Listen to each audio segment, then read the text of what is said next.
कपीश जी ने कहा ये अपनों को ही तोड़ते हैं ना, ये थोड़ी गलत जानकारी है कपीश भाई। शरद पवार और उद्धव ठाकरे उन दोनों की पार्टी भी टूट चुकी, वो तो आपके थे। इसलिए ये विखंडन की प्रक्रिया तो साइंस में है, खंडन विखंडन, अणु से परमाणु तो ये राजनीति भी वैसी है। लेकिन मुझे एक बात लगती है कि कांग्रेस लेड अलायंस जो है ना, उसके लिए सत्ता अपेक्षाकृत ज्यादा दूर है। इसलिए जिसके लिए सत्ता ज्यादा दूर होती है उसके साथ समर्थन देने वाले रिस्क नहीं लेते, वो केवल उसी के साथ रिस्क लेते हैं जिसको देखते हैं कि एक हाथ सत्ता से दूर है, हम चले जाएंगे तो खट सत्ता हो जाएगी मुकम्मल। इसलिए नीतीश कुमार को कांग्रेस की तरफ से प्रधानमंत्री पद का ऑफर दिया गया, ऐसा जनता दल यूनाइटेड ने कहा। कांग्रेस ने खंडन किया तो केसी त्यागी ने कहा खंडन करने वाले इस बात का ध्यान रखें कि मेरे फोन में रिकॉर्डिंग मौजूद है, रिकॉर्डिंग। यानी आपने प्रधानमंत्री पद का भी प्रस्ताव दिया तो जेडीयू को आप पर भरोसा नहीं हुआ, बोले ना ये कहीं ले जाकर पटक देंगे। उनने कहा 2 मंत्री केंद्र में बने वही ठीक है, 3 बने वही ठीक है। प्रधानमंत्री के चक्कर में आधी छोड़ पूरी को धावे, आधी मिले न पूरी पावे, ना जी ना राम भजो। चंद्रबाबू नायडू, हालांकि आंध्र की तो स्थिति है, वहां तो ऑल पार्टी मोदी जी का सहयोग है। जगन रेड्डी भी कल से 3-4 ट्वीट ठोक चुके हैं कि आदरणीय मोदी जी को मेरा प्रणाम पहुंचे। वो भी चिट्ठी लिख रहे हैं बिल्कुल हे भावुक होकर मोदी जी को। लेकिन चंद्रबाबू नायडू ने भी कांग्रेस की ओर तो नहीं देखा। वो सजान आदमी ये भी तो देखता है कि भाई चले तो जाए, लेकिन वहां कोई व्यवस्था है क्या, और अगर मेरे जाने से भी व्यवस्था नहीं बनेगी तो क्या फायदा जाने से। और एक दूसरी बात मुझे लगता है वो ज्यादा महत्वपूर्ण है। मेरी समझ ये कहती है कि जो भी राजनीतिक दल या राजनीतिक विश्लेषक ये अनुमान लगाए हैं या ये अपेक्षा लेकर चल रहे हैं कि बहुमत के संख्या के आधार पर सरकार संकट में आ जाएगी, ये मुझे नहीं लगता। मैं इससे सहमत नहीं। मेरा अपना 35 वर्ष का अनुभव ये कहता है कि जब आप 240 के अंक को खुद अपने पास अर्जित कर लेते हैं, उसके बाद 272 का मैजिकल फिगर आपके लिए बहुत दूर नहीं होता। एक इशारा अरविंद जी ने किया महाराष्ट्र के चुनाव का, और चुनाव छोड़ भी दीजिए, देश में जो राजनीतिक घटनाक्रम अचानक से हुए अलग अलग प्रदेशों में, उनकी किसी को आहट थी नहीं ना, हुए ना। शेर और बकरी एक ही घाट पर पानी पिए कि नहीं पिए। शिवसेना कांग्रेस के साथ सरकार बना सकती है, फिर क्या दिक्कत है? नहीं। तो कब क्या हो जाए, कांग्रेस अगर 140 सीट भी होती तो मैं मानता कि चीजें 100 के अंदर खड़ी कांग्रेस अपनी बात में वजन नहीं पैदा कर सकती अभी नहीं, और ना उसके पास वो अथॉरिटी आ सकती है इंडिया गठबंधन में जो भाजपा के पास है, क्योंकि भाजपा के पास एक तो मोदी और दूसरा 240 का नंबर। 240 के नंबर को छोड़कर कोई 99 के अंक वाली राजनीतिक पार्टी के पास क्यों जाएगा? मैं मान भी लूं कि पैकेज भी सब देंगे, जो सरकार बनाएगा वो पैकेज भी देगा, आंध्रा को, बिहार को, और कर्जा माफ करेगा, मदद करेगा, रसगुल्ला खिलाएगा, समोसा खिलाएगा, कचौड़ी खिलाएगा, ढोकला खिलाएगा, लस्सी पिलाएगा, मान भी लूं तो। लेकिन वो सत्ता में बना पाए, सत्ता में आ पाएगा, इसकी गारंटी कौन देगा?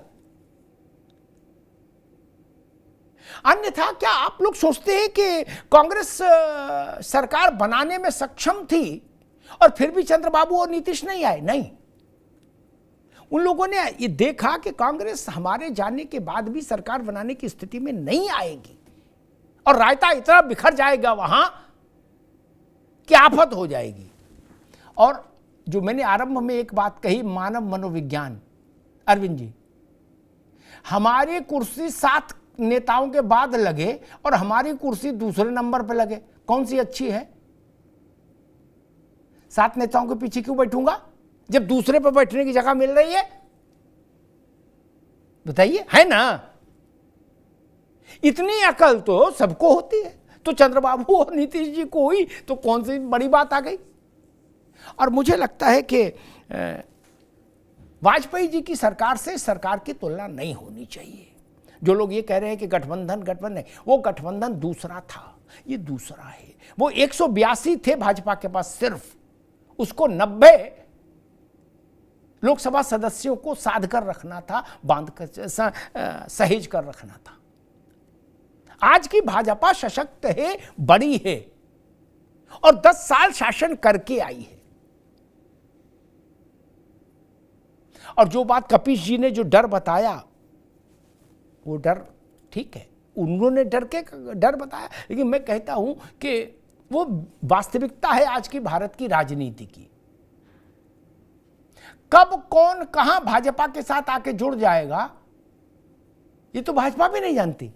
कब किसके हृदय में प्रेम की भागीरथी प्रवाहित हो जाए अचानक से, अब वो कहे नहीं तुम्हें मेरी कसम हमारा समर्थन ले लो, कोई नहीं जानता।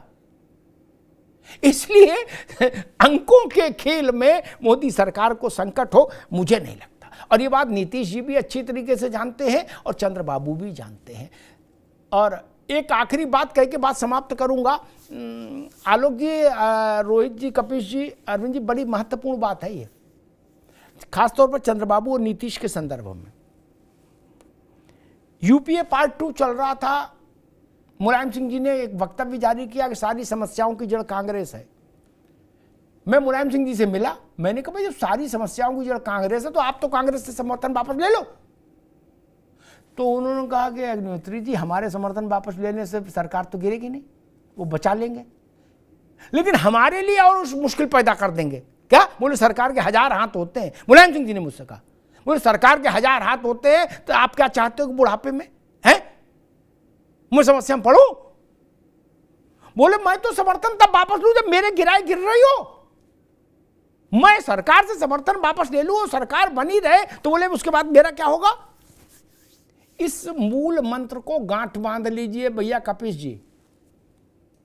यही नियम चंद्रबाबू पर लागू होगा, यही नीतीश पर लागू होगा। अरविंद जी, गलत तो नहींगा?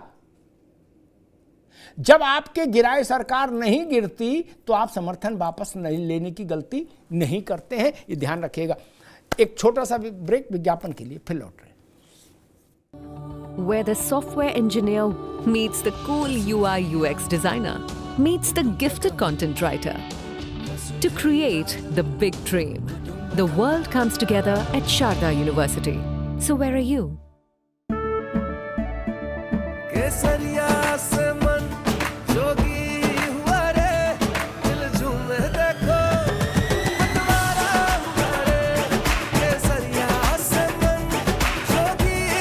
हर पल मनाओ केसरी त्योहार। विमल, बोलो जुबान केसरी। हाँ शुक्ला जी, भिजवाना सिर्फ अल्ट्राटेक ही। मान गया बेटा, पर अल्ट्राटेक ही क्यों? आप ही ने तो कहा था कि घर जिंदगी में सिर्फ एक ही बार बनता है। घर एक, मौका एक, इसलिए सीमेंट भी देश का number 1। UltraTech, India's number 1 cement. झंझनाहट से जल्द आराम पाएं सेंसोडाइन रैपिड रिलीफ के साथ।